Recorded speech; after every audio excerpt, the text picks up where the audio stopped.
Akala namin dito di namin makikita yung mayon. Pero pag ikot namin sa kabila, ito yung bumungad sa atin na napakaganda. Tara, umpisahan na natin ang Philippine Loop. Pagkatapos natin mapagawa lahat na pwedeng ipagawa, ito na yung araw na babiyahe tayo ng napakalayo. Nagsimula tayo sa Valenzuela at dumiretso ng Quezon City para i-meet yung mga kasama natin. Una nakita natin si Abra na sasabay sa atin sa biyahe papuntang Bicol. 500 kilometers at higit pa yung tatakbuhin natin, kaya magpapahangin muna tayo. Syempre hindi pwedeng mawala yung intercom. At matik yan, feedcon tayo. Nag-connect muna kami para talagang hindi natin mararamdaman yung boring sa kalsada. Nag-set din tayo ng trip para ma-monitor natin lahat ng magiging takbo. Hanggang sa dito na kami nagpasyang umalis. 2:35 ng madaling araw, yun yung saktong alis namin. At pagkalipas ng tuloy-tuloy na biyahe, 3 oras na rin ang dumaan. Unang hinanap namin, bakery, kung saan tayo makakabili ng pandesal at syempre ng kape. Pagising sa biyahe natin ngayon, isa sa mga paborito nating hinihintuan tuwing umaga kapag bumabiyahe tayo ng maaga. Dito na rin kami nabutan ng sikat ng araw, pero yung antok hindi pa dumadalaw sa atin. At ito yung momentum na dapat tuloy-tuloy tayo. Yung makakita tayo ng karatula na papunta ng Bicol, nararamdaman na natin to. At babaybayin din natin tong bitukan ng manok. At maraming nangangarating dumaan dito na sobra naman talaga nakaka-enjoy sa mata. Kapag napapagawi tayo dito, talagang mapapahinto ka minsan. Pagbaba namin, paggasolina na tayo, subukan nating ipunin kung magkano magagastos natin. At dahil sa mga lubak na daanan, dinoble check natin yung mga pwedeng lumuwag. Legit mga roads, sobrang tibay ng TDD na to. Hanggang sa nagtuloy-tuloy tayo sa biyahe at narating natin ang Atimonan. May mga nakasabay tayong roads. At mapapansin nyo yung coastal road dito kung saan may nakaupong sirena. Ibig sabihin mahaba-haba itong daan na puro dagat ang masisilayan nyo. Tapos ng ilang oras dumating na rin tayo sa Arco kung saan hinihintuan din at masarap magpahinga. At nung makaramdam kami ng gutom, dito tayo napadpad. Mas gusto ko talagang kumakain sa mga lutong bahay. Di ko alam bakit. At naubos na natin tong pagkain natin na nagkakahalaga ng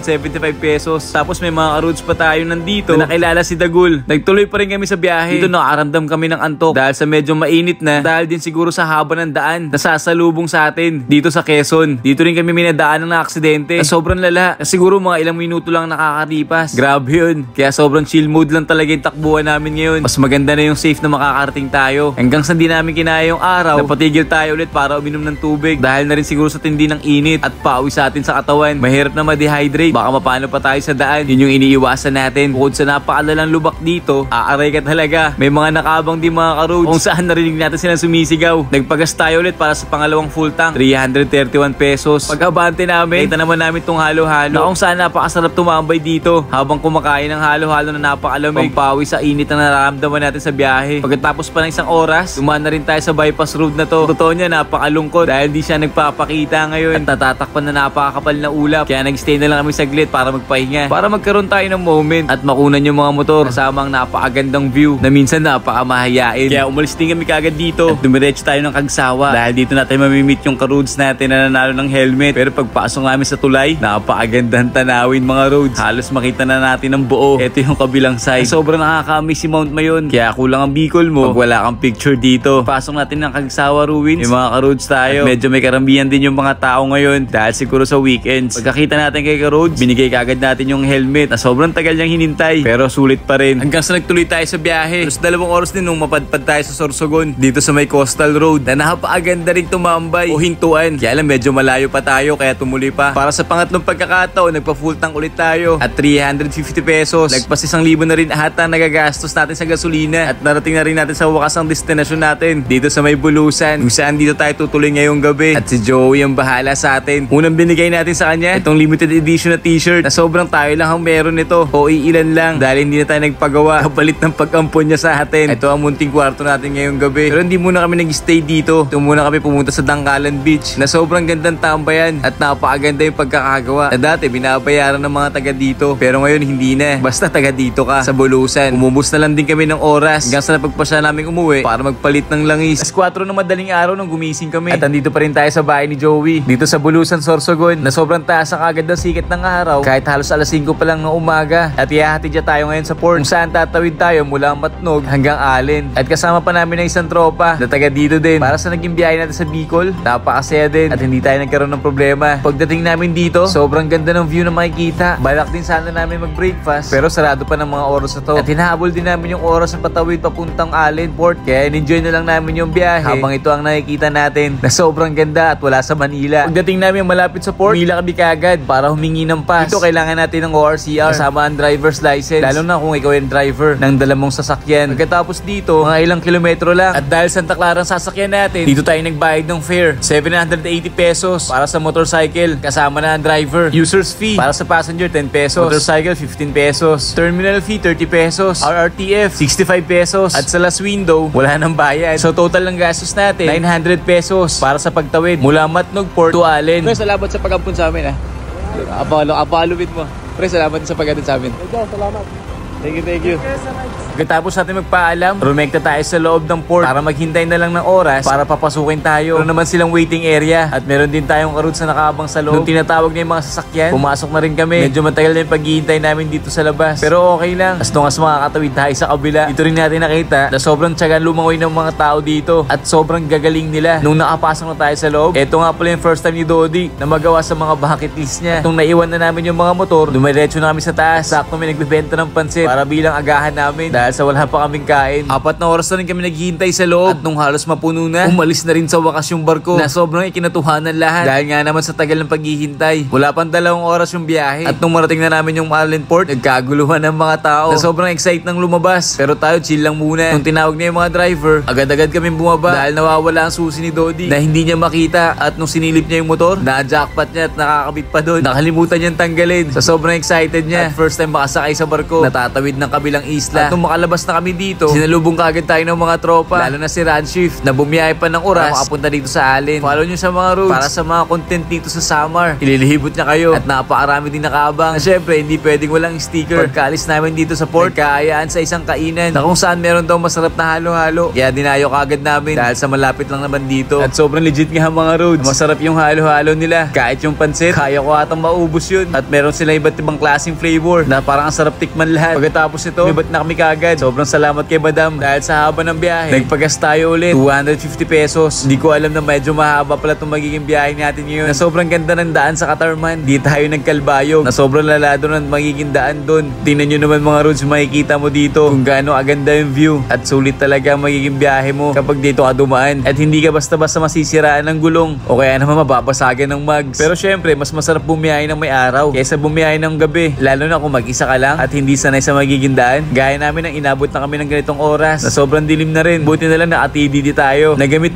natin sa gabi. At yung kabako, sobrang lala nung nakita natin nagbiblink to. Halos 24 kilometers na yung tinatakbo. Buti na lang sinalba tayo ng Petron dahil sa iniiwasan muna natin magbote-bote. At tumuloy ulit kami sa biyahe hanggang sa mapuntahan na natin yung Rose Hills Mountain Resort kung saan nag-i-stay ngayon si Ranshift. At dito tayo sa kanila matutulog. Dinadayo din yung coffee shop nila dito na sobrang ganda nga naman talaga at nakaka-relax. At tinikman din natin yung sisig na sobrang sarap nga at binabalik-balikan doon ng mga customer. Pagkakit natin sa kwarto ni Ranshift, nagpalit lang kami at nahiga at hindi na namin namalayan. Dito na pala kami makakatulog dahil siguro sa sobrang pagod na pinagkasya ang mga sarili sa isang higaan. At paglabas natin, ito yung view na pwede mong makita dito. Panhalo din, di ba? At dahil may hinahabol kaming oras, nagkapi lang kami saglit dito para matikpan natin yung timpla. Kasi sinasabi ni Ranshift na napakasarap pero panalo din mga roads. Dahil pinatulog tayo ni Ranshift, syempre meron din siyang t-shirt na galing sa atin na limited edition. Dito umalis na kami kaagad dahil sobrang haba pa na magiging biyahe natin ngayon. 3 oras o 4 na oras. At nung nagpagas tayo, meron ulit tayong karods na nakasabay. Kailangan talaga natin ng budget para sa gas dahil dito tayo masusubukan at napakalupit ni Roads na naghintay sa daan. Marami tayong mga nakasalubong. Meron din tayong hindi nakuna ng camera. Pero dahil dun mga Roads, kilala nyo na yung mga sarili nyo. Na sobrang salamat dahil sa napakainit na pagtanggap mula sa amin dito. Dahil sa gutom, napakain na rin kami kagad dito sa crossing canteen ng mabilisan bago dumiretso ng Giwan. At pagkatapos namin mabusog, marami na magagandang daan ang sumunod na sobrang namin na-enjoy para masubukan din yung kapit ng gulong ng Quick Tire. At hindi tayo binigo sa naging biyahe natin dito. Kahit mula sa Manila, talagang pumapalag sa mga bangkingan. At shoutout din sa mga karods dito sa Giwan. Salamat sa pag-abang sa amin. Sobrang ganda ng daan dito. Kung mapapansin nyo yung mga ruta natin ngayon mga roads, iba sa mga dinadaanan ng mga Philippine Looper. Ang totoo niyan mga roads, hindi tayo register. Pero okay lang yun. Dahil ang plano talaga natin ay gumawa ng sariling biyahe na pwede kong ibahagi sa inyo para makatulong din. Kailangan lang talaga ng matinding preparasyon. Hindi lang sa motor, pati na rin sa lalim ng bulsa na meron ka para sa mga gastos sa sasalubong sa'yo na sobrang dami talaga. Yung biyahe natin na to, yung ginagawa natin, kumukuha tayo ng mga tourist spots at yun ang mga pinupuntahan natin na hindi tayo nagmamadali o mahinahabol na oras. Kung pwede lang talaga daanan lahat ng probinsya sa Pilipinas, gagawin natin. Pero dahil hindi sapat ng dala natin, dun muna tayo sa kayang-kaya. Pagkalipas ng mga ilang oras na biyahe, napuntahan na rin natin sa Wash yung Hidden Paradise. Dito na kami maglalaan ng oras mga roads o mag-uubos dahil sa ganda ng tanawin na makikita at sobrang kalmado ng dagat. Pagdating dito, iilan pa lang ata nakakaalam talaga. Kaya tamang babad na lang kami dito at ine-enjoy yung lugar. Isa to sa mga gusto natin sa nangyayari sa mga nagiging biyahe natin. Yung nakakakita ng panibago, iba sa mata natin. Dumaan nga pala kami sa surfing spot dito sa Giwan, pero mas pinili namin dumiretso dito para makapagpahinga at makapag-chill. At inabot na rin tayo ng gabi sa daan. Nung makauwi na kami, halos mag-alas 9 na ng gabi. At may napansin ako sa mga nadadaanan natin dito na may mga parting malamig at may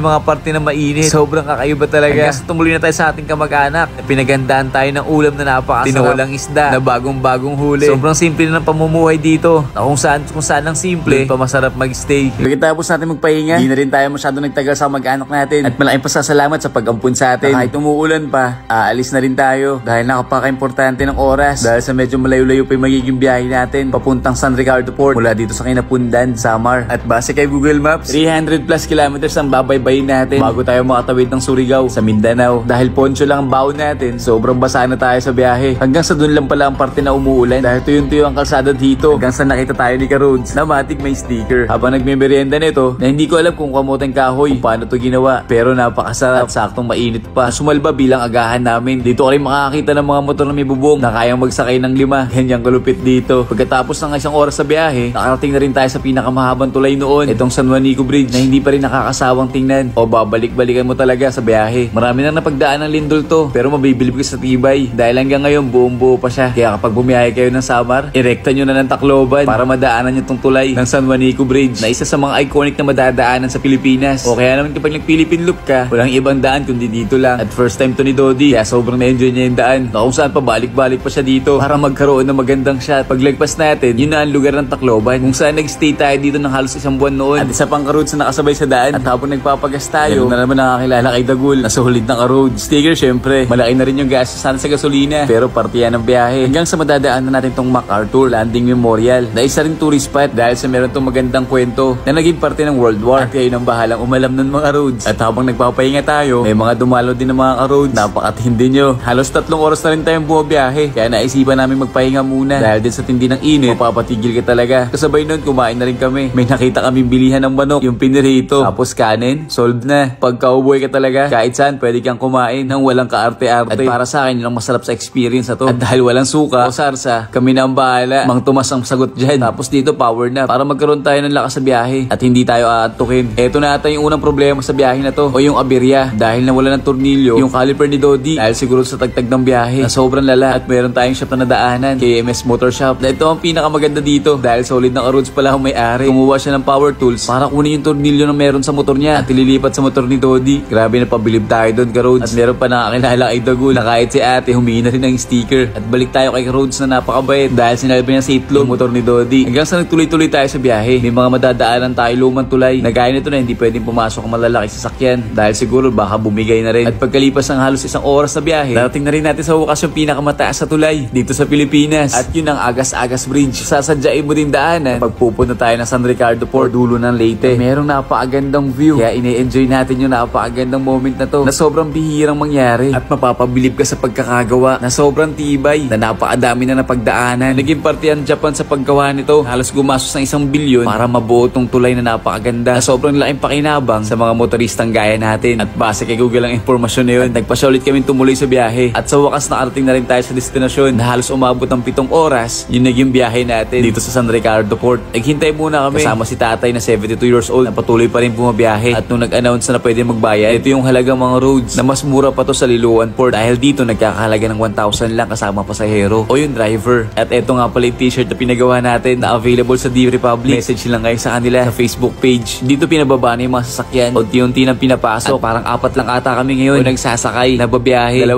scooter at 2 big bike ang meron silang mga pasahero. Kung saan mabibilib ka kay tatay dahil sa kahit senior pa siya, basic ang mga daanan dito. Na kung saan tatawid pa siya ng Mindanao, mapapasahan na all ka na lang talaga. Hindi ganun kadami ang kasabay natin ngayon sa biyahe dahil na rin siguro sa weekdays. Pero dito mga roads, mas makakamura kayo. Tsatsagain mo lang para makapunta dito dahil medyo may kalayuan siya. Pero okay lang. Umakyat na rin kami dito sa taas. Dito ang waiting area nila o pwesto ng mga pasahero na meron magandang view. Dito mga roads, kakain ng halos 2 oras. Not bad pa rin dahil sobrang lapit lang ang tatawiran natin. Pwede kang mag-power nap. At ang ginawa ko dito, nag-edit para meron tayong ma-upload. Dahil ito lang yung oras natin, kaya kailangan natin sipagan para meron tayong mapanood. Safe naman yung mga motor natin na hindi ko alam kung may tali ba o wala. Pero dahil sa mabagal lang at kalmado ang ng tubig, hindi yan basta-basta gagalaw. Pagkalipas ng mga oras, narating na rin natin sa wakas ang port ng Surigao. Tinabot na rin tayo ng gabi. Pero ang mahalaga, nakarating na rin tayo sa wakas dito sa parte ng Mindanao, na kung saan mag-uumpisa ng panibagong biyahe. At first time natin makatawid dito, kaya nakaka-excite para sa atin. Pero naghanap muna kami ng matutuluyan. Di tayo pwedeng sumagad sa ang kalusugan sa pinaka-importante sa biyahe na to. Dito ang Excel Pension House, na medyo malapit sa port. Isang kwarto lang kinuha namin, na kung saan magtatabi kami ni Dodi. Kabukasan, bumiyahe na rin kami kagad dahil sa malayo pa ang Surigao Port papuntang Hinatuan. At hindi lang doon, dahil susubukan din natin pumunta ng Davao kung kakayanin pa para sa ngayong araw. Pag-alis natin, medyo umaambon pero hindi pa kalayuan, bigla naman umulan ng malakas. Kaya napahinto kami para magsuot ng poncho ulit. Paiba-iba ang panahon dito. May uulan na hindi tayo pwede basta-basta magtiwala na kahit summer, puro init lang ang mararamdaman mo dito. Walang ganun sa panahon ngayon. Another full tank para sa ngayong araw, 400 pesos. At tumilan na rin sa wakas yung ulan na parang binabasalan talaga tayo tuwing mag-uumpisa ang araw. Tanggal namin ang kapote, pagpasyahan na rin namin kumain muna. Dalas manok ang kinakain namin ngayon. Dahil masasabi ko masarap nga naman talaga. Ito nagsasalba sa amin tuwing umaga. Madalas kain namin, gitna na. O yung tinatawag na brunch. Hindi kami masyado nagpapakabusog sa biyahe. Mahirap na, baka maabutan tayo sa gitna ng daan. Sa pagpapatuloy namin, dito namin naabutan si tatay. Yung naka big bike, 72 years old, nalilibutin din ang Mindanao. Napakaangas pa rin talaga. Dahil hanggang ngayon, nakakapag-drive pa rin siya. Hanggang sa may mga karoads tayo nakasalubong dito. At yung isang karoads, naka-team Freedcon. Napakaangas. Shoutout sa mga naka-Freedcon na gaya ko. Yung daan natin papuntang Davao. Pero may side trip tayo. Dahil dediretso tayo ng Hinatuan. Pero bago ang lahat, 7-Eleven muna. Ito ang nagsisilbing pahingaan namin. Dahil sa bukod sa napakalamig, dito rin tayo nagkakape. O kaya naman tubig habang nagpapahinga. Dahil nga naman sa napakainit sa biyahe. Ilang oras na rin tayong bumabiyahe. Tansya natin dito, mga 4 na oras na. At marami tayong makakasabay sa daan. Dahil ni Kuya na may bit-bit pang upuan na may alak. Parang dadayo ng inuman. Dahil paubos na yung gasolina, another full tank na naman. Yung iniiwasan natin na maubusan o bagtulak. Mabilisan change oil din tayo. Dahil nakaka 1,000 na rin yung takbo natin mula nung huling tayo nagpalit. Ito na rin yung daan papuntang Hinatuan, kung saan makikita natin yung Enchanted River. Nung una akala ko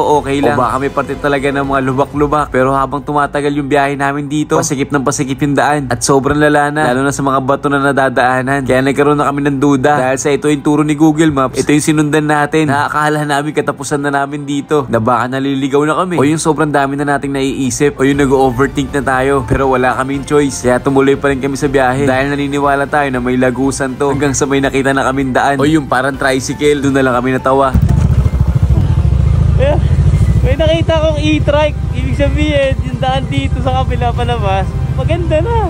Grabe, napagod ako. Tinawanan na lang namin yung mga nangyari dahil nabudol na naman tayo ni Google Maps. Pero sadya talaga nakakapagod mga roads. Marami na raw na biktima dyan. Comment down below kung nabiktima ka rin papunta dito sa Enchanted River. Ito nga pala yung mga rates na dapat natin bayaran. At tayo na rin naglagay ng sticker ni Kuya. May espasyo pa. Pagkaiwan natin ng motor sa parking area, naglakad na rin kami pababa kung saan maghihintay kami ng sasakyan natin. Nung nakasakay na kami, solo natin papunta doon. Naaalala ko lang noon na pangarap kong puntahan to ng nakamotor. Medyo may katagalan na, pero at least nangyayari pa rin. Trust the process talaga. Kahit gaano katagal yan, basta may tiwala ka sa sarili mo. At eto na siya mga roads. Napakaganda talaga sa personal mga roads. Hindi mo talaga akalaing may ganito talagang lugar na nakatago, na kung saan pag nakita mo, masasabi mong sulit talaga yung biyahe natin. Wala pa daw nakakasuot ng tunay na lalim nito. Marami na sumubok pero hindi nagtagumpay. Ganyan kahiwaga tong lugar na to na sobrang ma-amaze ka sa mga kwento. At dahil sa hindi pwede maligo dito, meron naman parte na pwede. Kaya syempre susulitin natin. At shoutout din kay Kuya na kumuha ng shot para naman meron tayong remembrance sa lugar kung saan napakaganda. Napansin din namin yung tubig hindi ganun kaalat, pero tubig dagat tong mga roads. Dito rin namin naabutan yung fish feeding na may takdang oras para sa pagpapakain sa mga isda. Pagkatapos namin dito, bumiyahin na rin tayo ulit dahil sa aabutan na tayo ng gabi sa daan. Di tayo pwede magpagabi na sobra. Kailangan ito yung makikita nyong karatula na Enchanted River this way. Pag yan na nakita mo papasok dito, hindi kayo naligaw at magandang daan ang madadaanan nyo. Halos 4 na oras pa papuntang Tago kung saan imimit natin yung mga ka-road. Napakatinding balanse ang gagawin mo dito pag ikaw ang driver dahil mga tao ang sakay mo sa gilid. Kaya dobleng ingat ka talaga. Nagpagas tayo ulit ngayon. Hindi ko na mabilang kung ilang full tank to. At habang nagme-merienda tayo, may nakakita kay Dagul kung saan nakita rin tayo ng mga solid na ka-roads. Salamat sa inyo. Pati rin kay Haterina na nagpamerienda sa amin. Maraming salamat po. Kasi nagtuloy-tuloy kami sa biyahe. At 6:35 na ng gabi at naabutan na tayo ng dilim sa daan. Papunta tayo ng Tago pero bigla na lang namatay yung makina dito banda sa Monte Vista sa parte pa rin ng Mindanao.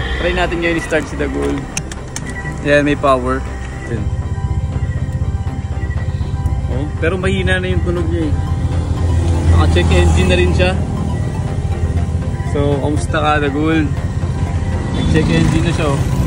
9:49 PM na. Yung mga oras na to wala na masyadong tao. Makikita naglalakad sa daan pero marami pa rin sasakyan dumadaan. Pero hindi tayo nababahala dahil alam natin na may darating. Tapos sa mga ilang minuto, dumating na rin yung mga karudes natin na mga taga-tagum pa para tayo i-rescue. Grabe, nakakabilib kayo at sobrang nakakatuwa dahil kahit anong oras, handa silang tumulong. Kaya dito, napagpasyahan muna namin itulak yung motor gamit ang mga paa. Sakto, puro pababa na yung daan dito na hindi nagpahirap sa amin, lalo sa kanila. Ang totoo niyan, marami nagsabi sa akin na wag na bumiyahe ng gabi. Dahil alas 4 pa lang ng hapon, nagpapahinga na. Pero dahil sa gusto nating ituloy yung biyahe, nagtanong-tanong tayo kung kaya bumiyahe ng gabi mula sa Surigao, papuntang Tagum o Davao. At halos lahat ng nakausap natin, safe na safe. Kaya tumuloy tayo. Pero hindi pa kami nakakalayo. Flat naman ngayon yung gulong. Nanapako tayo ng sobrang laki. Pero hahangin na muna natin para makatawid lang tayo o makarating sa pupuntahan. Pagkatapos nun, tumuloy ulit kami. Yung mga ganitong problema, dapat tinatawanan na lang kaysa may stress tayo. Halos ilang kilometro din yung biyahe namin dito. Nagamit lang ang pagtutulak. Kaya sobrang salamat sa inyo mga roads. Kung hindi dahil sa inyo, mahihirapan tayo nito. Hanggang sa makarating tayo sa gas station kung saan napagpasyahan na lang isa kayong motor. Grabe, sobrang thank you talaga dito para sa lahat ng tumulong. Napaka-solid nyo. Lalo na kay Jandel na naging dahilan para tulungan tayo. At nung maisa kayo na, tumuloy na kami ulit sa biyahe. Gagamitin natin yung motor ni Jandel na kulay orange din. Halos parang kapatid ni Dagul. Hindi pa kami nakakalayo. Napako naman yung motor ni Dodi. Kaya naisipan namin lagyan muna ng tar sealer. Malaking bagay din to pang salba sa biyahe. At nung okay na, dito na sunod-sunod yung mga checkpoint na madadaanan. Kaya masasabi mong safe dito sa parte na papuntang Tagum o Davao. Halos isang oras din yung naging biyahe bago tayo makarating dito sa bahay na pupuntahan ni Dagul kung saan gagawin siya para makita yung problema. Dahil gabi na rin, wala na rin tayo mabibili ng pyesa kung kailanganin natin. Kaya nung pagpasok namin dito sa loob ng bahay, mabilis ang check muna. Baka sakaling magawa ngayon, baka may mga nagluwagan lang. Pero nung okay naman lahat, pinagpabukas na lang muna namin yung paggawa dahil baka makaistorbo na rin tayo sa mga kapitbahay. Nagpasya muna kami umuwi sa tutuluyan para makapagpahinga muna tayo dahil sa medyo naging mahaba na yung araw ngayon. At kinabukasan, agad tayong gumising ng maaga kung saan sinundo tayo nila One Arm at ni Sir para samahan tayo papunta doon sa shop. Angkas mode muna tayo para kung sakaling magawa na, mauuwi na natin si Dagul. Kung nga pala sa Tagum, makikita yung mahabang tulay o napakataas sa parte ng Mindanao. Pagdating natin, ginagawa na ni boss yung motor. Kung mapapansin natin, kalas-kalas na yung gilid. Ibig sabihin, na-check niya na yung sa kabilang side. Pero walang problema. Kaya dito naman siya sa kabilang side kung saan panggilid naman yung titingnan natin. At nung pag-open, eto yung bumungad sa atin mga roads. Putol na belt na naging dahilan kung bakit tayo huminto sa biyahe. Na para sa akin, thankful pa rin dahil eto lang yung sira niya. Na sana hindi naapektuhan yung makina dahil mas malala kapag nangyari yun. At itong fan belt natin, wala pa atang 3,000-4,000 ang natatakbo na sobrang bago pa para mangyari to. Pero hindi kinaya yung mga takbuhan o yung babaran gaya ng ginagawa natin biyahe na to na Philippine Loop. At dito masasabi natin iba talaga ang genuine na galing mismo sa Yamaha. Kaya kung magpapalit tayo ng belt mga roads, mag-stick na tayo sa stock na V-belt para safe pa rin tayo sa biyahe at hindi basta-basta napuputulan gaya ng sa atin. At charge to experience para sa mga nangyari na to. At habang nililinisan ni boss yung panggilid, bumili na rin tayo ng pyesa. Syempre genuine na tayo. Yan ang ipapalit natin ngayon para mas safe na tayo sa biyahe. At nung maikabit na, bumalik na rin ulit sa atin yung pulso para ituloy yung Philippine Loop natin na DIY. At all set na ulit si Dagul para maglibot. Pinakahuling gagawin, test drive para masabing okay na to. Siyempre salamat kay boss sa paggawa sa motor, sa mga sumuporta sa atin dito sa Tagum. Salamat sa inyo. Nung makalis na tayo, sinamahan tayo ni Jandel para makauwi, makabalik para makapag-ayos na rin tayo ng gamit. Dahil tuloy na tayo ulit sa biyahe ngayon. Shoutout sa Team Freedcon. At ang magiging biyahe natin ngayon from Tagum, diretso na tayo ng Cagayan de Oro. Pero dadaan pa rin tayo sa Davao. Hindi na nga lang sa may sentro. Medyo traffic daw dun. At kukulangin na tayo ng oras. At pinatanggal na rin natin yung pako dahil sa baka mas mapunit pa yung gulong natin na quick tire. Wala talaga nakakaligtas sa ganitong klaseng pako. Parang concrete nail pa yung bumaon. Na sobrang delikado kapag nadama yung rim natin na pwede magsugat-sugat kapag tumakbo ng running flat. Sabay pinasakan ng pasa at nilagyan ng tar sealer para maging okay na ulit yung gulong natin. Pagkatapos ito, tutuloy na tayo sa biyahe. At nagpaalam na tayo kay Jandel. At maraming salamat sa lahat. Dito na rin kami nagpo-full tank kasi medyo mahaba-haba itong magiging biyahe. At maaaring gabihin na naman tayo. Kaya mas importante ngayon yung oras. At ilang mga bundok ang dinaanan natin ngayon. Sobrang ganda ng mga daan. Hanggang sa marating namin itong Agila na isa sa mga inihintuan pag bumabiyahe ka ng Davao. Sobrang ganda rin pala dito. At napakalamig ng klima. Nakala mo nasa Baguio ka. Tapos may karods pa tayo nakasabay. Itong binabiyahe natin ay napakataas sa lugar. Kaya kung mapapansin natin yung mga puno, may mga pine trees. At mga punong bihira mo lang makita dahil makikita mo lang sila sa mga matataas na lugar o yung mga malalamig na parte. Dito sinusubukan pa naming habulin yung bukid nun para makita yung ganda nito. Lalo na yung mga ranch na pwedeng puntahan pero parang di na tayo aabot. Tapos yung mga ulap, medyo madilim. Parang ang bigat. Parang may nagbabadya dahil medyo paubos na yung gasolina. At meron tayong mura nakita. Pa-full tank ulit tayo. Dito rin natin nakita yung sticker ni Moto Popsi. Siyempre nagdikit din tayo. Isa sa mga solid na experience natin sa biyahe. May mga nag-aabang sa atin. Sobrang na-appreciate natin to. At nakakataba kayo ng puso. Kahit ilang oras na kayo naghihintay, patuloy pa rin kayo naghihintay para sa amin. Para sa pagdating namin. Salute sa inyo mga roads. Hanggang inaabot na kami ng gabi. Dahil safe naman sa magiging biyahe natin na to. Naging okay na lang sa atin. Dito nakaramdam na kami ng pagod. Pero itutuloy natin to. Cloud9 lang ang sagot para mag-boost pa rin yung energy natin at hindi tayo antukin sa daan. Yung mga nadadaanan natin ngayon, medyo umuulan na. Palakas na ng palakas. Hanggang sa hindi na namin kinaya, naisipan na namin huminto muna dahil para na kami binabagyo nito. Na hindi na namin makita yung daanan dahil sa lakas ng ulan. Pero naisip namin na kapag hindi namin tinuloy to, mas tatagal pa tayo sa biyahe. Kaya kahit basa na tayo, palag-palag na to. Nandito na rin naman tayo. Wala nang atrasan. Dapat 6 na oras lang na biyahe. Halos naging 8 hours na tayong bumabiyahe ngayon. Hanggang sa makarating na tayo kay Lamoto Popsi dito sa may Cagayan de Oro. Na sinundo niya tayo para papunta sa bahay nila. Salamat sa iyo, tol. Napaka-solid mo rin talaga. Pagdating namin dito sa bahay nila, halos mag-alas 9 na ng gabi. Dinner lang dito, tapos pahinga. Alas 7 ng umaga, pinuntahan kagad tayo ni Moto Popsi kung saan tayo tumutuloy at sasamahan niya tayo. Dahil pare-pare yung mga intercom namin na Freedcon, i-connect natin para nakakapag-usap tayo sa biyahe. Naalala nyo na basa tayo ng ulan? Dahil sa wala tayong masuot, dumaan muna kami ng palengke para bumuli ng pantalon. Hanggang sa tumuloy tayo ulit. 3 oras din magiging biyahe namin ngayon mula Cagayan de Oro papuntang Marawi. Pero depende to sa takbuhan namin at sa mga hinto na gagawin. First full tank natin, ngayong araw 290 pesos. Pagkatapos ng halos 2 oras na biyahe, binilad muna natin yung sapatos natin basa para maghamit na natin ng maayos. Eto nga pala yung almusal namin. Hanggang sa makarating na tayo ng Iligan City. Pagpasok mo dito, medyo malapit na tayo. At dito rin natin napansin na marami mag-welcome sa'yo. Gaya ng mga nakikita natin. At napansin din namin tong palamig na puno ng prutas. Kaya napahinto tayo para tikman. At solid mga roads. Napakasarap nito. Hanggang sa meron tayong nakasabay na ka-roads na mismong taga Marawi din na makakasabay natin papunta doon na sumakto sa magiging biyahin namin ngayon. Nakapasok na rin tayo sa Lanao del Sur na dati nakikita lang natin noon. Pagkatapos ng mga ilang minuto, narating na rin natin sa wakas ang Marawi. Syempre salamat kay ka-roads na sinamahan tayo para makarating dito. Friday nga pala ngayon. Kung bilang isang Katoliko, Sunday tayo nagsisimba. Pero para sa kanila, Friday ang araw na yun. Nasa mga oras na to, isasara na yung daan. Yung mga establishments o tindahan, sarado na rin. Kaya dito muna kami nagpahinga. Dito na rin kami nakipagkwentuhan. Dahil isa rin sila sa mga naapektuhan ng pamilya mula nung nangyari ang gera dito sa Marawi. At tumapakinggan natin lahat ng kwento, parang naramdaman natin yung hirap noon. Yung mga napagdaanan nila na magiging parte na lang ng isang mapait na alaala. Pagkatapos ng nakatakdang oras para sa pagsamba, tinuloy namin ulit yung biyahe para mas lalo nating ma-appreciate yung kwento. Paglagpas natin ng tulay, eto na yung ground zero ang tinatawag kung saan nangyari ang digmaan at bumungad na sa atin yung mga gusaling sira-sira na hindi lang basta sira, halos mawasak na talaga. Dito pa lang kinilabutan na ako dahil sa tindingan ng mga nangyari. Nakikita pa natin yung mga butas o yung epekto ng mga ginamit nila noon. Grabe mga roads. Pag nandito ka sa parte na to, mararamdaman mo yung bigat ng mga pangyayari na halos magpipitong taon na ang nakakalipas. Pero kitang-kita mo pa rin yung mga bakas na hindi natin ma-imagine kung meron bang mabubuhay sa mga ganitong epekto. At dahil sa gera na to, libo ang nawala na sobrang laking bilang, iisipin natin mabuti. Yung mga parte ng bahay na sira na, hindi na ata pinababalikan o mga iilan na lang ang gumagawa. Mistulang preserve na yung lugar. Hayaan na lang yung ganitong itsura. Kaya napakaswerte natin dahil napuntahan natin yung lugar na to. Isa sa pinakatumatak sa kwento ng Pilipinas. Napakaraming pamilyang naapektuhan dito na dati isang tahimik na lugar lang. Pero dito natin nakita na nakabangon na ang Marawi dahil nakatayo na yung Rizal Park na mas pinaganda nila lalo ngayon. Sama na natin yung stadium na sobrang laki din na dito natin masasabi na kahit gaano kahirap yung pagdaanan natin, darating din yung araw na malalagpasan natin to at makakabangon muli mula sa paghihirap na naranasan mo. Kaya tuloy lang tayo sa buhay. Kung naghihirap ka man ngayon, trust the process. Ay darating din yung araw na magtatagumpay ka. Ito yung isa sa pinakabagong kwento na mauuwi natin mula sa biyahe dito sa Mindanao na masasabi kong solid na experience ang meron tayo dahil sa bihira lang itong mangyari. Dahil sa maglalaan ka ng oras, araw at panggastos para makarating tayo dito sa lugar na hindi natin napupuntahan noon. Dito rin natin nakita yung malaking mosque na sobrang ganda. Syempre hindi tayo pwedeng walang picture. Kaya habang nagpapahinga kami dito, nagpakuha na rin tayo. Bumiyahin na rin kami pabalik ng Cagayan de Oro. Nagpasalamat din tayo ng sobra kay Ka-Roads dahil sinamahan tayo sa trip natin na to. At shoutout din kay Ka-Roads na nakasabay natin. Nakakulay din ni Dagul yung motor niya. At nagpa full tank tayo ulit, 405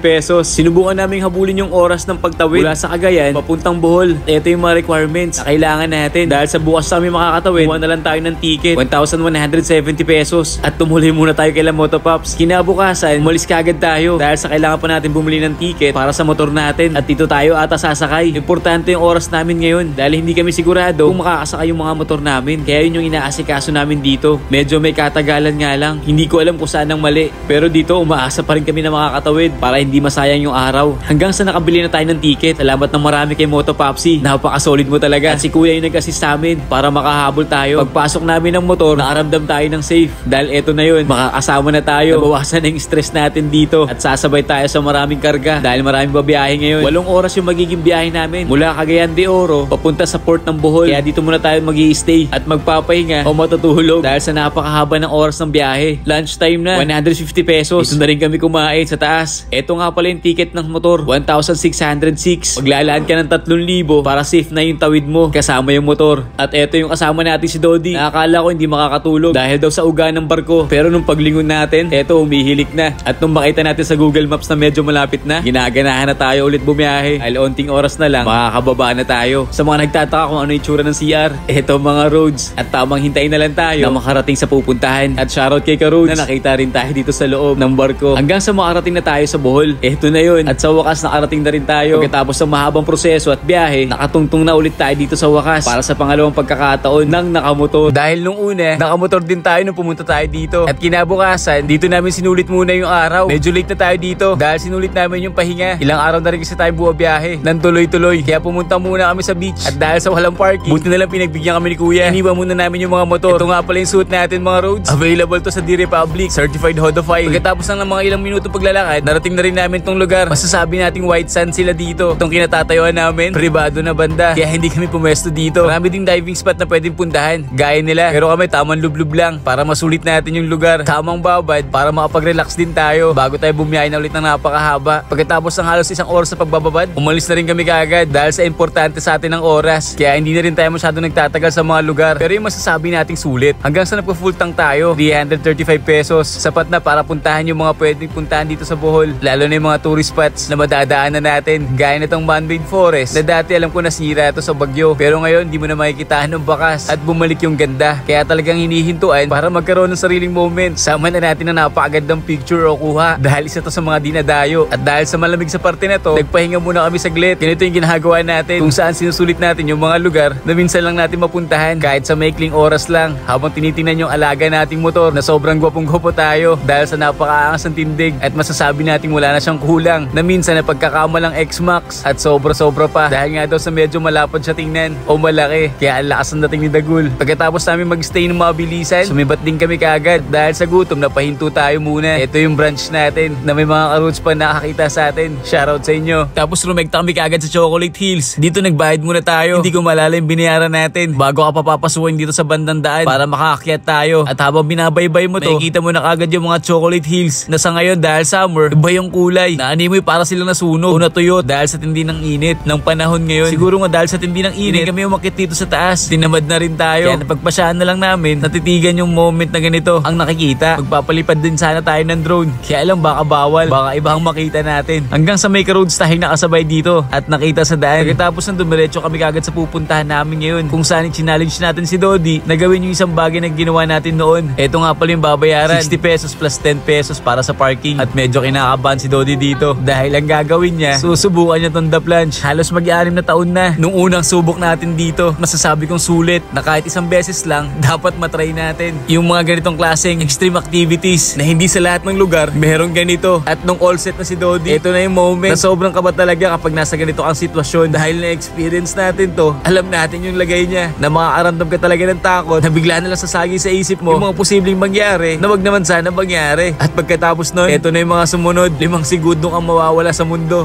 Mamamatay ka na 5 segundo. Yan na.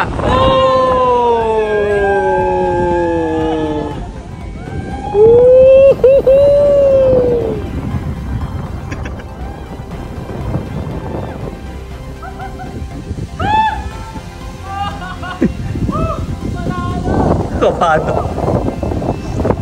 At yun ang experience. Pagkatapos nun, inangat na siya mga roads. 700 pesos pala ang bayad dito. Kaya kung may problema ka at gusto mong sumigaw, mag-the plunge ka. Ewan ko na lang kung di matanggal yung problema mo ng ilang minuto. Alam mo, parang ako namatay ng mga ilang segundo? mga 5 seconds. 5 seconds ba? Tapos bigla ka nabuhay ulit. Yun. Pagkatapos ng moment na yun, umalis na rin kami kagad dito sa Danau Adventure Park. Hanggang sa may mga Ka-Roads tayong nakita dito sa port na kahit si Miss Pinaypay, nakasabay natin sa biyahe papuntang Cebu. Napaka-solid niya dahil sa dami ng dala. At meron din tayong Ka-Roads sa gustong upuan si Dagul na sobrang tuwan-tuwa nung makita niya. Napakatindi nyo. Hanggang sa pumasok na kami sa loob. Dito babiyahe tayo papuntang Cebu mula dito sa Bohol. Kung hindi ako nagkakamali, magbabudget ka ng mga 1,400 para sa lahat para makatawid kasama ang motor mo. Itong ginagawa natin mga roads, ito yung sarili nating ruta. Kaya sobrang mas nagustuhan ko yung DIY Philippine Loop dahil napupuntahan natin yung mga lugar na gusto natin puntahan. Napakaganda ng mga barko nila dito. Gaya na itong nasakyan natin na ang ganda ng mga upuan. Meron din kami napansin mga bangka na nakahilera. Siguro nakatali sila. Hanggang sa gabi na tayo nakarating dito sa Cebu. Nadahanan din natin yung napakalaking tulay na Sisilex. Mas sobra natin siya na-appreciate nung dumaan tayo sa ilalim. At nung dumaong na yung barko, Cebu Gaming naman tayo ngayon. Naghanap kami kagad ng matutuluyan dahil na rin siguro sa pagod. Kaya gusto natin magpahinga muna para kinabukasan may lakas tayo ulit. Gaya ngayon, na halos buong gabi tayong tulog at nakabawi na rin sa wakas. Yung mga tinutuluyan namin mga roads, hinahanap namin yung pinakamura. Yung tipong 600 to 800 pesos para sa dalawang tao. Dahil branch na, kumain muna kami saglit tsaka tayo tumuloy ulit sa biyahe. Ang plano namin ngayon ay ang makadaan sa Sisilex na ang gamit namin ay sarili naming mga motor. Kaya umikot muna kami sa kabila sa Mactan Bridge para hindi tayo magdoble sa bayad. At pagdating natin dito, nakakatuwang isipin dahil nakabalik na tayo sa wakas. Nasabi lang natin noon, dadaan tayo ulit dito. Nandala natin si Dagul o si Nano. At shoutout din kay ate. At ngayon, ito na. At dahil sa first time ni Dodi nang nakamotor sa Cebu, ipaparanas din natin sa kanya yung ganda ng lugar na kahit hindi natin makompeto lahat, at least isa sa mga highlights na pwede nating daanan. Kung hindi ako nagkakamali, Sisilex na ang pinakamahabang tulay sa Pilipinas na ang dati San Juanico Bridge na nagdudugtong sa Samar at Leyte. Ngayon, eto na. Pero ganun pa man, pareho pa rin silang maganda para sa atin. At paglagpas natin sa napakahabat magandang tulay, nagpagas muna kami 315 pesos para sa 200 kilometers ulit. At habang binabaybay namin yung daan, dito namin napansin na napakaraming Julie's Bake Shop. Yung violet cream loaf nila, sinubukan namin tikman kung may pagkakaya ba sa Manila, pero wala namang bago. Same din. At dito rin namin napansin tong truck na yung buga ng tambucho, rekta yung bato. Pag nabugahan ka, ang napakalakas, masasabi kong lugi ka talaga. Mas gusto namin bumabiyahe ng tanghali, pero yun nga lang, ang kalaban natin dito ay tindi ng init at yung nakakasilaw na sinag ng araw na minsan tumatama sa semento na dinadaanan natin kaya masakit sa mata. Pero syempre tuloy pa rin tayo. Mas okay na to kaysa umulan na mas mahirap para sa atin. Pasout ang punta natin ngayon at sakto madadaanan natin ang Osmeña Peak na isa sa mga gusto kong puntahan dito sa parte ng Cebu. Dahil sa to sa mga tourist attraction. Pagdating namin dito, napakalamig ng lugar para tayo nasa Baguio. Pagpark namin ng motor, lakad lang kami ng konti papunta sa tourism center kung saan magbabayad tayo ng fee bago tayo makaakyat. 100 pesos din para sa guide at si kuya makakasama namin ngayon. Yung una okay pa, masarap pang maglakad. Pero nung katagalan na, hinihingal na tayo. Pero bilib kami sa batang to na nakasabay namin dahil sa may bitbit siyang galon pero binibasic ang daan. Dito pa lang, hinihingal na kami. Wala pa tayo sa taas. 20 minutes ka? 20 minutes.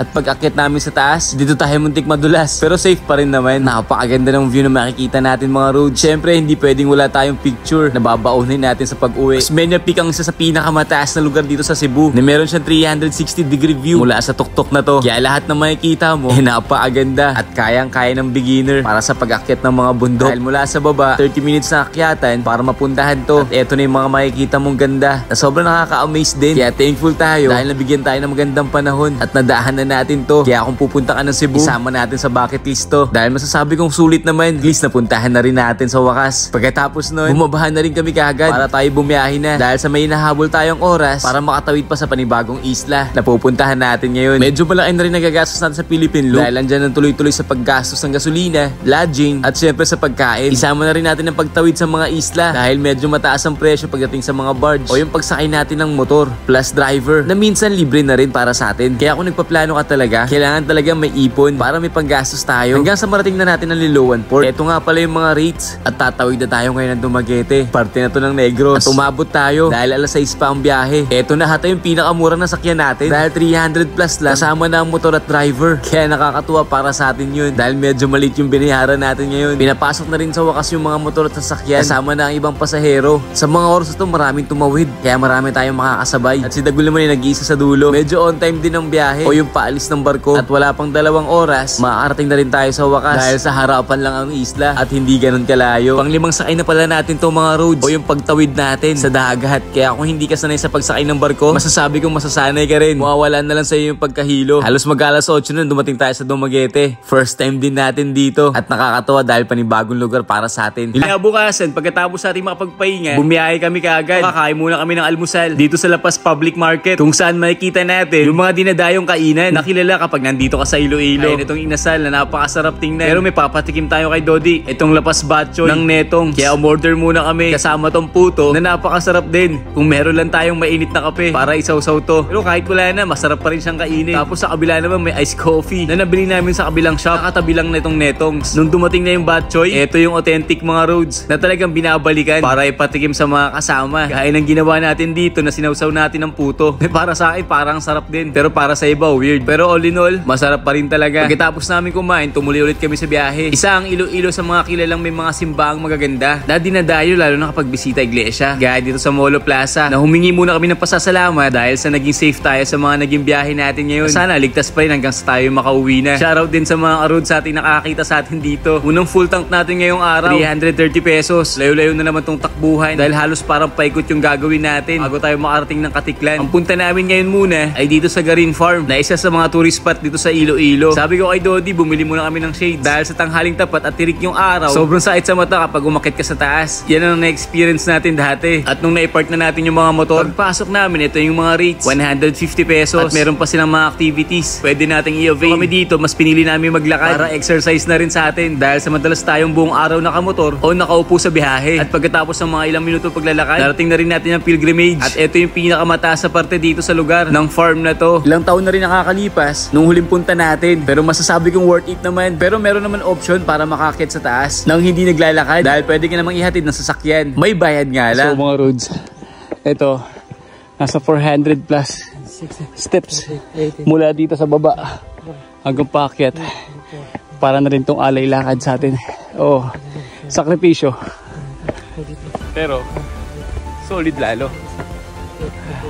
At nung makarating na tayo sa taas, ito yung view na makikita natin. Yung napakagandang dagat at napakalakas na hangin ang tatama sa'yo. Kaya worth it talaga yung paglalakad natin. Dito ang entrance papasok sa tunnel na merong maliit na kapilya. Kapag nilakad mo to sa loob, hindi tayo pwedeng maingay dahil nga sa merong mga nagdarasal na maaaring makaistorbo tayo kung malakas ang boses natin o usapan. Pero tayo tumuloy sa paglalakad nga sa may liwanag ka na makikita. At sa paglabas mo, ito ang sasalubong sa'yo na napakaganda. Puro kulay puti na kung saan sobrang liwanag. Samahan pa ng sobrang sinag ng araw, talagang medyo masakit na sa mata. At saktong-sakto yung pagbili natin ng shades para ma-neutralize niya yung liwanag. Pero pag nandito ka ng mga roads, mararamdaman mo yung pagkasagrado ng lugar. At gaya ng sinasabi ng iba na para kang nasa langit dahil sa sobrang liwanag at syempre yung mga makikita natin. Pero ina-advise ko sa inyo pag tanghali, provide kayo shades.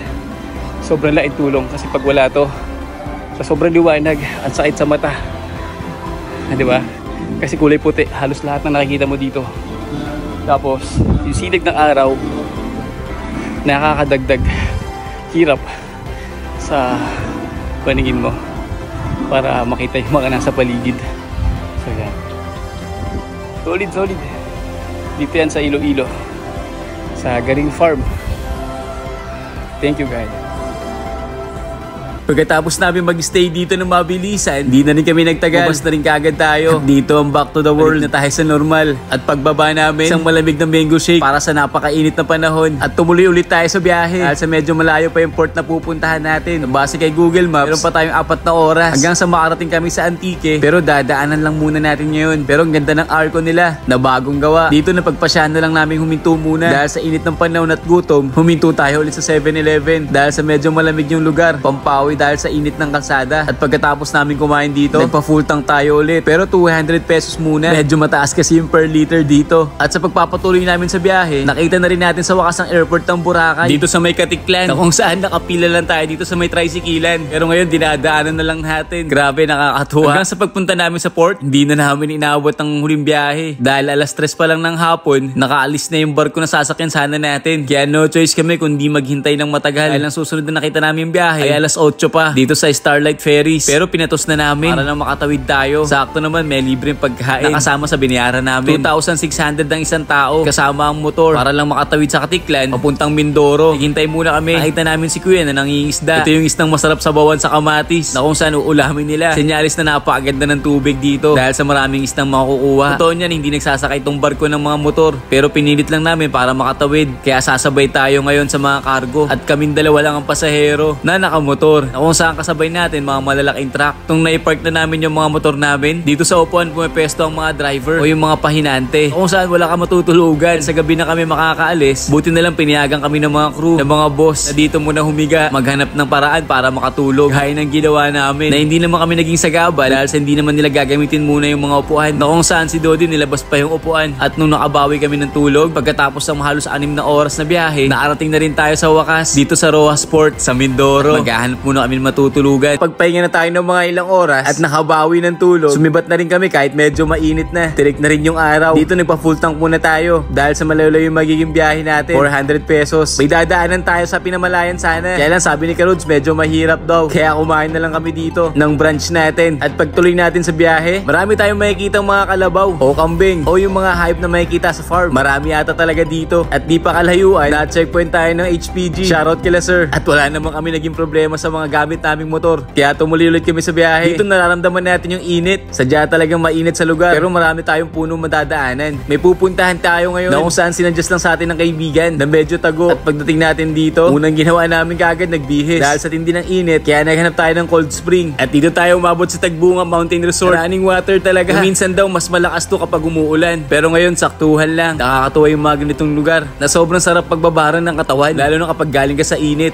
Plus points pa yung napakahabang slide na masusubukan namin ngayon. Na ngayon lang natin may experience yung ganito. Galing mismo sa bundok yung tubig. Kaya sobrang lamig. Dito sinubukan namin ni Dodi. At nauna siya. Mas maganda ata na hindi ka nakasuot ng damit para hindi napipigilan yung pag-slide. Pero promise mga roads, may enjoy nyo to kapag nandito kayo. Walang halong biro. Kakaibang experience para sa atin. Na parang babalik ka sa pagkabata. Kaya sinulit namin yung mga oras na pag-stay natin dito. Nasabi nila, weekends daw napakadaming tao. Pwede ka din daw mag-overnight. Pero minsan kapag walang overnight, pinapatay nila yung linya ng tubig. O parang hinaharangan para malinisan ulit yung pool. Napagaling. Ito nag-chill na lang kami saglit ng mabilisan. At yung mga ganitong senaryo, dapat tinetreasure natin. Para naman sa entrance fee, 100 pesos yung binayaran namin. Hindi na rin kami kumuha ng cottage. Dahil hindi naman tayo masyado magtatagal. Gaya nito, nasumibat na rin kami kagad. Pagkatapos natin magbanlaw. Dahil pupuntahan pa natin yung kaibigan natin dito. Na si Gimado. At pagpunta namin sa bahay nila, sa gilid nito, napakadaming mangrove forest. Sobrang importante pagdating sa mga pagtaas ng tubig. Yung mga tsunami. Dito nagpalipas na kami ng hapon o gabi. Kung saan nagpakain si Gimado. Ng napakasarap na ulam. At sinulit na lang namin ng oras ng pag-stay namin. Kaya salamat pre. Nung kinagabihan, umalis na rin kami kagad. Babiyahe tayo papuntang Puerto Galera. At habang binabaybay namin yung daan, napansin kaming sobrang liwanag na nagpahinto sa amin para silipin kung ano ito. At palaisipan sa amin nung gabing yun. Kung ano nga ba yung liwanag na nakikita natin. Pagdating namin ng Puerto Galera, kinabukasan pumunta kami kagad sa White Beach. Marami ng pagbabago nung huling punta natin. Na meron ka ng lalakaran. At syempre, dahil minsan lang tayo dito, susulitin din natin ng dagat. Kaya nagbabadlan tayo ng napakabilis. Dahil sobra na tayo sa bilad ng araw. Na kung saan napakahapdi na sa katawan. Dahil puro na tayo sunog. Syempre, hindi tayo magpapuli sa halo-halo. Na sobrang nasasarapan tayo pag ganito yung mga kinakain. Dito kumain na rin kami ng breakfast para tuloy-tuloy tayo sa biyahe. Pagkalis natin sa Puerto Galera, dumiretso kami kagad sa port na malapit dito. Para sa Roro, 425 pesos. Pero 1,000 plus kasama ang motor. At yung oras ng Roro, ay nakamotor tayo, 2 PM pa ang alis. Pero pa kaming ilang minuto. Kaya sinadya namin itong Tamaraw Falls. Dahil gabi natin ito nadaanan. At hindi natin napansin. Mabilis ang biyahe lang. Bumalik ulit kami sa port. Dito sa daan na to, may enjoy nyo yung biyahe. Dahil sa puro kurbada, na ikaw na mismo mapapagod. Dahil sobrang daming liko ang madadaanan. At umabot kami sa oras. Na yung ibang namin kasama, nasa loob na yung mga sasakyan. Pagdating namin, nakapag-park na kami. Pumasok na rin kami sa taas. Saan tayo mauupo. Pero mas pinili namin sa labas. Dahil sa mas malamig ang hangin. Dito na-realize namin, malapit na matapos ang biyahe natin. Sa Visayas at Mindanao. Marami nagsasabi, hindi daw ba kami napapagod. Siyempre napapagod tayo mga roads. Pero siyempre kakaibang sayo yung nakukuha natin. Na ang hirap i-explain kapag hindi ka nagmomotor. Lagi ko sinasabi sa sarili ko na kapag may chance ka, gawin mo na yung mga bagay na gusto mo. Dahil kapag ito'y lumipas, ang oras ay hindi na maibabalik pa. Sayang yung tsansa. At dahil sa medyo gutom tayo, pabili kami ng noodles. Sama na tong itlog. At alam nyo ba sa biyahe natin na to, dito namin nakita yung liwanag. Yung dahilan ng liwanag sa gabi na nanggagaling dito sa apoy. Comment down below kung ano tong mga roads, kung anong klaseng planta. Dahil nakaka-amaze. Pagdating namin sa Batangas Port, dito ako naramdaman bigla. Salamat God dahil sobrang successful yung naging biyahe namin. Dahil hindi pa rin namin maisip na magagawa namin yun. Na konti pang biyahe, makakauwi na rin tayo sa wakas. Dito nagpa-full tank pa tayo ulit, 410 pesos. Makakabalik na tayo ng Manila. Kung saan babaybay natin, daan papuntang Tagaytay. Dahil mas pinili natin tong daan dahil sa dire-diretso. Dahil maabutan tayo ng rush hour pag napadaan tayo sa Laguna. At maganda ang view na makikita natin. Tapos ng ilang oras, nabasa din kami sa biyahe. Dahil sa pagbuhos ng napakalakas na ulan. Kung saan napapalit tayo ng kapote. Pero dahil si Dodi baon lang ang poncho, palag-palag na. Hanggang sa ilang oras pang nakalipas, karating na rin tayo sa Makati. Daanan pa natin yung dating workplace. At mararamdaman na natin ang napakatinding traffic. Eto na ang realidad kung saan back to normal tayo pag napapadaan tayo dito. Ilang linggo din mula nung nakauwi tayo. Na hanggang ngayon, fresh pa sa atin yung mga naging biyahe sa Mindanao at Visayas. At itutuloy natin ang biyahe natin ngayon. At iiwan muna natin ulit sa Soiti. Pati na rin si Nano na hindi pa nakakalayo o nakakalabas. Pero babawian natin siya soon. Halos mag-aalas 5 na rin nung umalis tayo para hintayin yung mga kasama na magmumula pa sa Manila. Sakto naman na dito ang daan natin. Ninong Ilotski, si Miko, KM Motovlog at syempre si Dodi. 5 kami ngayong babiyahe para matapos tong Philippine Loop. O kaya naman itong North Loop para sa kanila. Hindi pwedeng walang Freedcon dahil ito ang magsasalba sa amin para hindi tayo maboring sa napakatagal na biyahe. Sobrang effective sa amin tong Freedcon dahil sa napakaganda ng connection. Pag nag-uusap-usap kami hanggang sa napagpasya na namin umalis. Yung mga kasama natin iniwan tayo dahil sa sobrang luwag ng daanan. Nung nagpakita na yung arko ng Nueva Ecija, may nakita kaming mamihan. Ito na yung magiging almusal namin at pangpainit dahil sa lamig ng panahon ngayon. Mas okay kami sa mga ganitong kainan. Yung tipong mga gilid-gilid lang dahil nakakatipid tayo. First full tank natin mula sa bahay, 300 pesos. At mura pa ang per liter dahil 58 pesos. Mukhang magiging laman din kami ng 7-Eleven dahil dito rin kami nakapagkape. Halos lahat sa amin wala pang tulog. 1 o 2 oras lang bago nag-umpisa ang biyahe. Pagpapatuloy namin, rating na namin ang dulo ng Nueva Ecija at papasok na tayo ng Nueva Vizcaya. Ito sa parte na to napakalamig na. Kaya mas na-enjoy namin yung biyahe ngayon. Nagpagas ulit tayo, 300 pesos. Medyo may kalakasan ng motor natin ngayon si Dagul para sa konsumo na to. Dito rin natin napansin yung tailbag ni Miko. Napakaangas dahil pwede mong gawing backpack. Na halos parehong-pareho nung kay Ninong na nakuha nila sa 01 Moto. Pwede rin pala yung mga ganito. Meron ka ng sandalan din. Tapos sa mga ilang oras, sinabot na kami ng tanghalian. Dito may nakita kaming tindahan. Hinihintuan ng maraming sasakyan. Ito nga pala yung pagkain natin. Munggo at pritong isda. Isa sa paborito natin. Medyo may kamahalan nga lang talaga pag kumain ka dito. Pero palag-palag na. At dahil sa napakahaba na ng biyahe namin, si KM hindi na kinakaya. Na ultimo kahit gisingin namin, hindi na namin magising. Kaya hinayaan muna namin para makapag-power nap ng matindi. Pagpasok namin ng Isabela, may checkpoint tayo na daanan. At normal to sa mga madadaanan mga roads. Lalo pag bumabiyahe ka ng norte. At shoutout sa mga roads natin na nakakilala sa daan. Sobrang dami nyo. At yung iba wala na sa camera. Nung makakita ulit kami ng 7-Eleven, matik, pahinga ulit muna. Nagtuloy-tuloy kami sa biyahe. Yung mga kasama natin biglang nawala. Ito yung mga oras na umihi tayo. Malapit na kami sa Tugigaraw ngayon.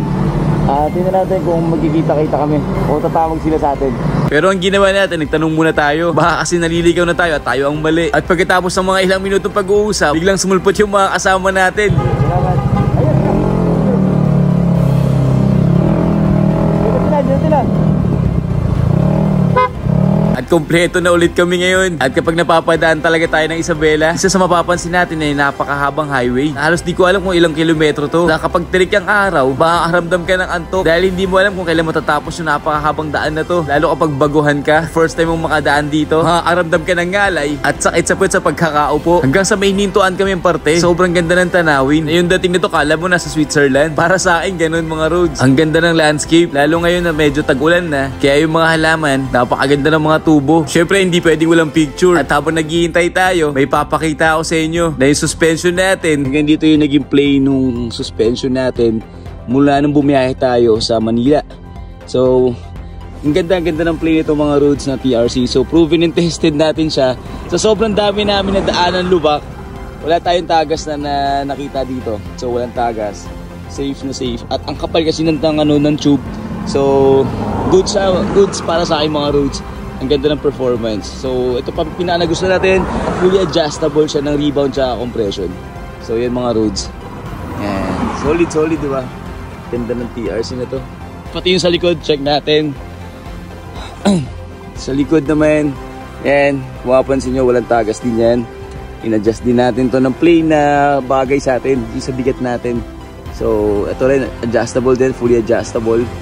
Ang ganda pa ng design, diba? CNC. At legit mga roads, natin masasabi, maganda talaga yung mga pinakabit natin kay Dagul. Patuloy ulit kami sa biyahe hanggang sa madaanan natin yung pangatlo sa pinakamahabang tulay sa Pilipinas. Dito sa Tugigaraw. Dito na rin tayo inabutan ulit ng pagpapagas. Halos 900 plus yung gas natin. Mula Bulacan to Tugigaraw. Hanggang sa makarating tayo sa kakainan namin. Syempre alam niyo na to mga roads. Kapag mahilig ka sa mga pansit, hindi mo to pwede palagpasin sa Cagayan. Itong pansit batil patong kung saan sinamahan tayo ng kaibigan natin. Syempre wala nang iba kundi si Randy na nakatira dito sa Tugigaraw. Na kapag napapadpad tayo dito, sobrang welcome na welcome tayo sa kanila. At siya rin ang umampun sa amin dito na kung saan makakatipid tayo para sa matutuluyan na malaking tulong para sa mga bumabiyaheng gaya natin. Kinabukasan, agad natin pinuntahan yung motor dahil kailangan natin magpalit ng langis. At ito ang ipapalit natin mga roads, ang Gulf Oil. At ito na yung gagamitin natin sa mga motor natin. Kailangan natin maging stick sa isang langis ang hindi papalit-palit dahil mahirap na. Baka matuyuan na naman tayo, magka-problema at magpalit ng sigunyal. Yun yung pinaka-iiwasan natin mangyari sa mga motor. Nasakto naman ang Gulf Oil na mayroon pang scooter, pang manual o big bike. Ultimo yung sasakyan. Meron din silang ng langis. Kaya ito na yung gagamitin natin. Pagka-drain ng gear oil, parang napakadumi ng kulay. Buti na lang nagpalit na rin tayo ngayon. Syempre, galing Yamaha ipapalit natin. Pero baka soon mag-try din tayo ng ibang gear oil. Pagkatapos natin magpalit, meron pa baon si Charabaw si Randy. Na isa rin dapat matikman nyo kapag napadpad kayo dito. Pagkatapos kami makapag-ayos, paalam na rin tayo sa kaibigan natin na sobrang salamat dahil ilampun mo kami ng isang gabi. At isa sa mga unang ginagawa din namin ay yung connection ng Freedcon na inaayos namin. Shoutout nga pala sa mga Isabela at Tugigaraw. Napaka-solid nyo. Bago tayo umalis, idadaanan muna tayo. Dito yan sa Calao Cave na isa sa mga gusto kong puntahan noon pa. Lalo nung unang North Loop natin. 100 pesos ang entrance at maglalakad tayo kasama si Kuya na magiging tour guide. 100 plus steps lang naman ang lalakarin. Mismong aakyatin natin. Pag akit namin dito sa taas, bumungad na sa atin yung ganitong entrance na may hiwagaan ka kung anong meron dito. Na sobrang ganda. Dahil ngayon lang ulit tayo nakapasok sa kuweba na ganito kalaki. Ang totoo niya mga roads, matagal ko ng plano talagang puntahan to. At nung unang punta natin ay sarado pa dahil sa pandemic. Pero ngayon nagkaroon na tayo ng chance na makadaan sa lugar na to. Dahil sa maaga pa, yung sinag ng araw, hindi pa tumatama sa loob. Pero pag nangyari yun, napakaganda nito mga roads. Itong chapel na to, pinagawa po ako ni Teresa Mier Tupaya, year 1972, August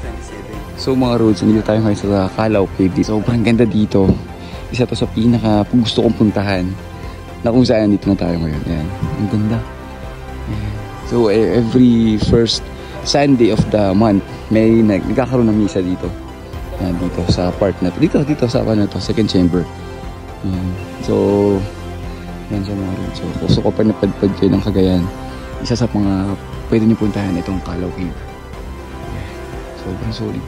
At in-enjoy na lang namin yung mga oras na to. Syempre hindi pwedeng walang picture kasama ang mga kaibigan na masasabi natin sulit ang dahayo natin dito. Katapos natin sadyain ng Calao Cave, bumiyay kami kaagad dahil sa medyo mahaba-haba yung tatakbuhin natin. Pero mga ilang minuto lang nagkaaya na kumain. At susubukan din namin ulamin tong chicharabaw na galing kay Randy. Napakasarap paresan ng kanin. Iwan din tayo ng sticker. Ang diretsyo namin ngayon ay papunta kami ng Apari. Katapos sa mga 2 oras na biyahe, narating na rin namin yung Arco. Sa wakas, nadala na rin natin yung mga kaibigan. Kaya matik, hindi pwedeng walang picture to. Pero hindi na rin kami nagtagal masyado dahil saktong tanghaling tapat may nakapagsabi sa amin na meron daang mabilis puntang Ilocos Norte dahil nagsasara daw to ng alauna. Kaya sinadya kagad namin dahil makakatipid kami ng mga ilang oras kaysa umikot kami. At pagpasok namin, ito ang bumungad. Ginagawang malaking tulay ni bagong proyekto na sobrang mapapakinabangan ng lahat na sa mga taga dito o yung mga bumabiyahe. Nakalimutan natin yung tawag dito sa tulay. Siguro wala pa talagang pangalan. Dito na-realize natin na napakaganda nito kapag natapos. At isang karangalan na makadaan dito at makita habang ginagawa siya. Itong dinadaanan nga pala namin ay para lamang talaga sa mga gumagawa o yung mga empleyado para dito sa tulay. Dahil sa sobrang bait nila, nag-aalaw sila ng ilang oras para sa mga gustong tumawid gaya ng sa atin. Kung saan nakatipid tayo ng 2 oras higit na kung saan tatagos na tayo sa Ballesteros. Parte pa rin ng Cagayan. Nagpa-full tank ulit tayo. 300 pesos. Dito napapansin talaga nating malakas sa gasolina. Nung makita natin tong view, napahinto kami bigla dahil sa sobrang ganda na makikita. At ang diretsyo namin ngayon ay sa Patapat Bridge. Halos 3 oras ang magiging biyahe namin. Familiar sa akin tulay dahil nung sumabay tayo sa Boss Ironman dito sa parte na to, napakalakas ng ulan noon kaya sobrang nating natandaan at ngayon binabalikan natin siya ulit. Yung sitwasyon na nakita natin noon, ganun pa rin siya ngayon pero ginagawa pa rin talaga. Sobrang delikado kapag umuulan dahil nagkakaroon ng matinding landslide. Makalipas ng mga ilang oras sa biyahe, nakarating din kami sa wakas sa mga iconic na bridge dito sa Pilipinas, itong Patapat na sobrang dinadayo dahil sa madalas sa sinasabi ng mga tao sa tuktok ka ng norte. At dito na yun mga roads, pang 5 beses na natin makapunta dito at hindi tayo magsasawa dahil kung ito naman lagi ang nakikita natin, palag-palag kahit napakahabang biyahe. Siyempre may mga roads din tayo nakakasabay kahit yung iba hindi na natin natutukan ng camera. Kaya shoutout sa inyong lahat. At isa sa pinakamasayang nangyayari sa biyahe na to ay ang madala mo yung mga kaibigan mo para may experience sila hindi lang sa kwento maganda ang lugar na mga napupuntahan natin kundi mismo kapag sila ang nakakita at masasabi nilang totoo legit yung mga kwento natin. Kaya kung may oras ka o may chance kang bumiyahe, huwag ka mag-alinlangan dahil ang oras o pagkakataon minsan lang yan dumating sa buhay natin. Grab natin kaagad pagkatapos nating malilinisan yung helmet natin gamit ang graphene seal. Bumiyahe kami kaagad. Susubukan pa sana naming sumagad pero mukhang di nakakayanin ng oras. Kaya after namin magpagas para sa motor natin ng 300 pesos, naghanap na kami ng tutuluyan namin at dito tayo napadpad sa Villa Manuela dito sa Saud Beach. Nakapag-stay na rin tayo dito dati. Nung nag-dirt loop tayo gamit si Nano, nakakamiss din yung biyahe namin nun. Kaya eto yung nasuggest natin. Dahil sa mga pagod kami, ipinahinga na lang namin yung mga katawan namin dahil sa haba ng biyahe. At kinabukasan, hindi namin pwede palagpasin pansin yung dagat na to. Para naman mapag-relax kami ng kahit konti. Dahil siguradong mahaba-haba ang magiging biyahe namin ulit. At yung buhangin dito mga roads, walang halong biro. White sand talaga. At kahit papalo, pino din. Kaya ang sarap i-enjoy ng dagat. Pagkatapos sabing maligo, prepara kami kagad. Ito nga pala yung araw na maraming activity sa gagawin. O sabihin na natin may pupuntahan tayo. Nasasadyain din namin. Pagkatapos sabing makadaan sa arko ng Pagudpud at magkaroon ng magandang mga kuha, bumiyahe kami kagad. At isa sa mga pwede nating daanan ay ang windmill dito sa Banggi. Kung di ako nagkakamali. Dito sinilip ulit natin yung suspension natin na TRC. Dahil sa may mga nadaanan tayong lubak na napakalalim. Akala ko bibigay. Ay, walang tagas.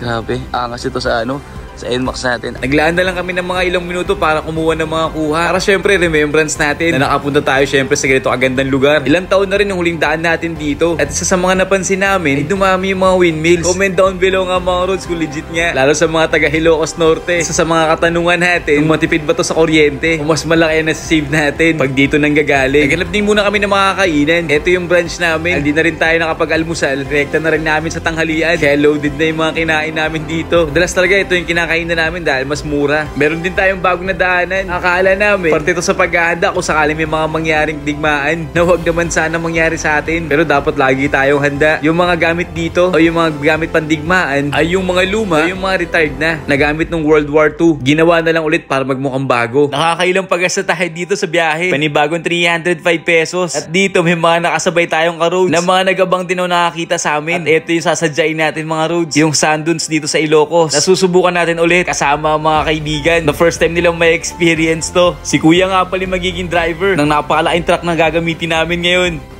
So mga roads, kung pupunta kayo dito sa Ilocos, syempre dapat hindi mawala itong sand dunes. Then, dapat na-experience ito kasi sobrang solid.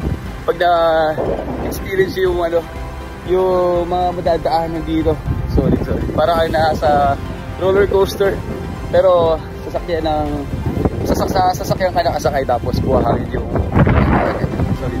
Pero legit mga roads, sobrang may enjoy nyo dito. At syempre dahil pinatest drive sa atin yung truck, testingin na natin to para malaman kung gaano kalakas yung makina. At nung sinusubukan natin, kakaiba talaga yung hatak. Dahil sa malaki yata ang makina nito, solid, napakapanalo. Baliwala yung mga rough road kapag ito yung gamit mo. Kahit ba, dadaanan lang napakabilis. Parang napakasarap tuloy pangarapin yung ganitong klaseng sasakyan. At syempre, hindi rin pwedeng wala ang sandboarding. Kailangan mo din may experience. Let's go! Woohoo!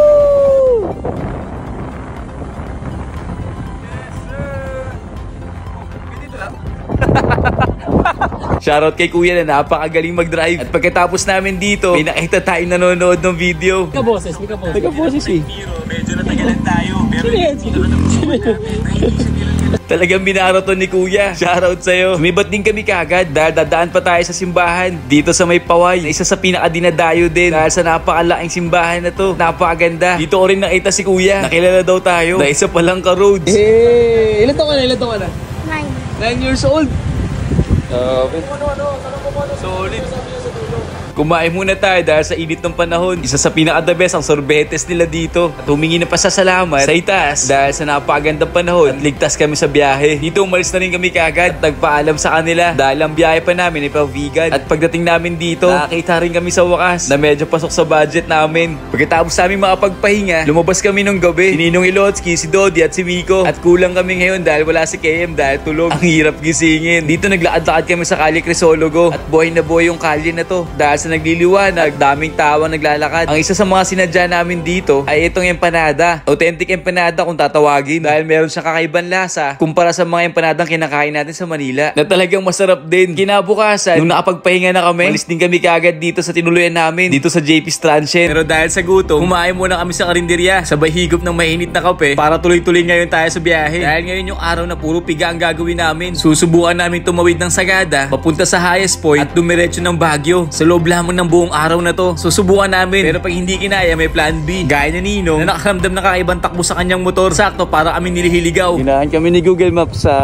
pinaka-tagong daan. Pero solid. Shortcut pero dadaan ka sa masikip na daanan. At eto yung unang full tank namin ngayong araw kung saan puro ahon yung magiging daanan. Pagkatapos ng ilang oras na puro pocket yung biyahe, nating na rin namin sa wakas yung skyline. Dito sa Quirino sa may Ilocos. Nakapunta na tayo dati dito. Abit si Nano. Kung saan kinaya ng motor natin na maliit. Ginawa namin dito, nag-ubos lang ng oras para dito sa napakagandang view. Pagkatapos nung bumiyahe ulit kami, mas pinili namin yung daan na rough road dahil sa mas maikli yung biyahe natin dito. Mapapadaan nga lang talaga tayo sa mga mababato at tatawid sa ilog na kung saan bago sa atin. Alala ko nung huling daan natin dito kahoy lang. Meron naman ganun pa rin pero maliit na portion na lang na hindi pwedeng daanan ng sasakyan kaya motor lang ang pwedeng dumaan dito o yung mga kulong-kulong. Pagdating sa sasakyan merong sariling iniikutan pero kami mas na-enjoy namin dito kesa umikot kami ng napakalayo. Pagkatapos ng mga ilang oras halos magtatanghaling tapat na rin kaya nagpahinga muna kami at kumain ng halo-halo dahil na rin siguro sa tindi ng init. Dito masaya pa si Dodi sa kinakain niya hanggang sa nagkaroon na ng problema. Ayaw na mag-start ng motor niya na kahit yung redondo wala na rin pero meron power kaya meron na agad tayong hinala na maaaring tinamaan yung motor niya ng Horror 12. Yup. Bakit di ka kasi nakikinig? Dahil bago humalis, sinabihan na natin siya magpalit ng sakit. Pero gusto sakit sa ulo. Kaya eto, tambay muna kami para alamin yung pinaka-problema. Dito naglabas ng scanner si Kuya. At nung nakita namin yung resulta, lumabas yung salitang crankshaft. Maaari eto na ngayon. At nung pagbukas, error 12 nga o horror 12. Ang salarin. Error 12. Error ko. Error mo. Sheesh.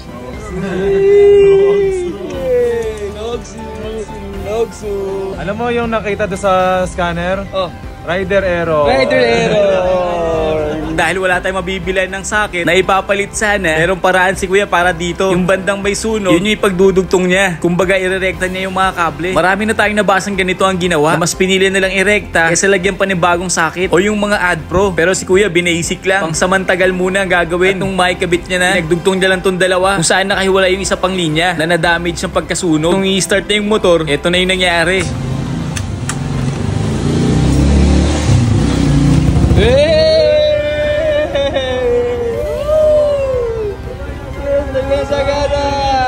Sagada! Grabe, pwede pala yun?